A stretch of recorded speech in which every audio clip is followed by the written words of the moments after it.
What's interesting to me is that people are comparing school versus homeschooling for socialization. But what's cool is that in homeschooling, you can curate an ideal social experience for your child. The kind of socialization that we do as adults, which is much more voluntary with friends, is very different than the kind of socialization that kids do in school.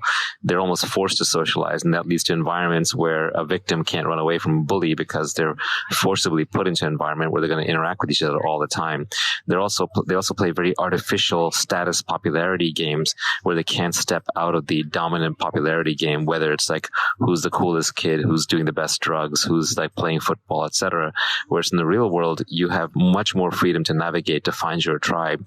And then to the extent that you do play a social game, it's at least the one that you want to play. Anyway, some of this is just idiosyncratic to me. I hate obligatory social functions. You'll never catch me at a wedding or a birthday or a bar mitzvah just because I'm quote unquote supposed to be there. Not even at a PTA meeting. I just do everything out of interest, nothing out of obligation. And so why should I have my demand that my kids do something differently? Nir, I know I've asked you this question a million times, so thank you for humoring me. One of the biggest misconceptions about homeschooling is that it's not social. Your daughter has such a vibrant social life, and she's so easy to talk to and engage with, so confident and self-possessed. Could you tell us how she makes friends and talk a little bit about homeschooling and socialization relative to your own family and in general? Thanks for the kind words, Manisha. And I happen to agree. I think Jasmine does have fantastic social skills, even though that's the first question everyone asks about homeschooling. I think that there's some real advantages to the kind of social skills that kids develop from homeschool rather than conventional school. Let me list some of those out. Maybe first we should start with the status quo. I don't think that public school or conventional school is a panacea for socialization either. You know, when we put kids in cages, they tend to behave like animals. And so there's only two places in society where you can tell people what to think, how to dress, where to be, who to be friends with, and that's school and prison.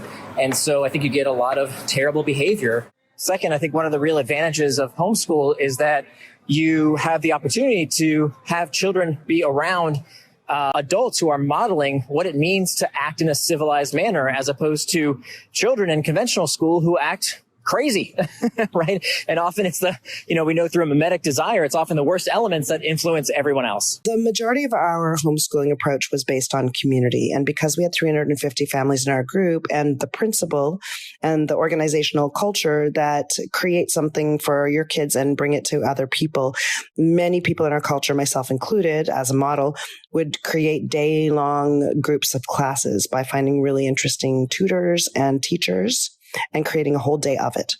The group is called Bay Area Gifted Homeschoolers, and it was founded by my friend Jennifer Dees and me when her daughter was 8 and my eldest child was 7. And it was modeled after some other online gifted groups that we were both involved in, but we wanted it to be in person. So we created a group to bring people in the Bay Area who were in the same situation we were together for learning and fun. I think that it's true that the pandemic was as hard, maybe it was just hard for everyone. And I think that you're touching on one of the big misunderstandings about homeschooling still to this day is what we call the S question. People think, well, how in the world do kids become socialized if they're isolated at home when they're homeschooled? But of course, that's not the case. They're out in the world. They have other friends who are homeschooled in communities like ours. What do we mean by socialization in a large traditional school? And is that the kind of socialization that parents would want? I think a lot of that is negative socialization. It's sort of institutionalized, forced community, and not sort of the authentic relationships that certainly the rest of us experience outside of mass schooling. So I think first let's kind of look at what happens in traditional schools. But the larger point of how can children be social, which is, I think, maybe more of what we're trying to get at here in a homeschooling or microschooling environment, I think that's really been a myth of homeschooling for many years that's thankfully being shattered as there are now so many homeschoolers, more than 5 million homeschoolers across the U.S. today. And so they're very networked, gathering frequently, meeting up in co-ops and hybrid programs and various community classes and park days. So there are so many opportunities for homeschoolers to be social. And then in these micro schools, what I'm finding to be really exciting, particularly in areas where there are, kind of high concentrations of micro schools, in certain geographic locations, like, for example, in South Florida, in the 3 largest counties of South Florida, there's about 125 microschools now serving more than 8,000 students, and they're highly interconnected. So students at each of these microschools are connecting with each other and, forming various community partnerships and programs. So there is that level of interconnectedness that's possible even within a small individual environment. I found that one of the biggest reasons people join my co-op is because they want in-person connection. They want their children to literally get together with others and play and tinker and learn and discover and grow. They're looking to build friendships for themselves as well as their children and their families. And so we have found that tends to work better with being able to offer in-person activities and in-person field trips. We have families who drive as far as an hour away to participate. So I definitely feel as though it's something that is of high demand, and we have a huge wait list. You mentioned, Naval, that you think people are over-socialized and that there's an overemphasis on socialization. Could you expand upon that? I'd be really curious to know how you think we're over-socialized. Yes, I think adults are over-socialized too, but children especially, forced artificial environments for children. I think you're right in that a lot of the games that we play in school hierarchies are inherently fake, and that instead of having to play them and then learn that they're worthless, it would be better not to have to play them at all in the first place. Perhaps such shortcuts aren't possible, and it's just part of the developmental process. In either case, I think socialization is overrated. Introverts turn out to be very successful and very well adjusted, so there's no reason why every kid has to be forcibly turned into an extrovert. I've noticed that there is a tendency in some cases to talk about meta things. So, for example, there are apps when they're new, like this app, where you spend all your time talking about the app on the app, or you're in a relationship and you end up talking about the relationship all the time. Or in this case, kids are in school and they end up talking about school all the time.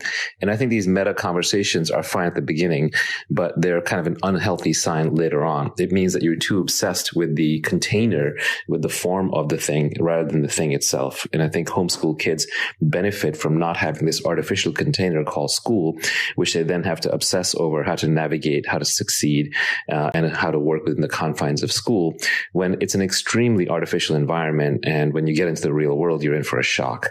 So not having school to talk about, I think, frees you up to talk about real things. And I've seen homeschool kids just relate better with adults on more adult-like situations and topics. To put a story to this, we once took a bunch of kids out along with our kids. Our kids are homeschooled, and we took them out with a bunch of conventionally schooled kids, and we took them to an outing.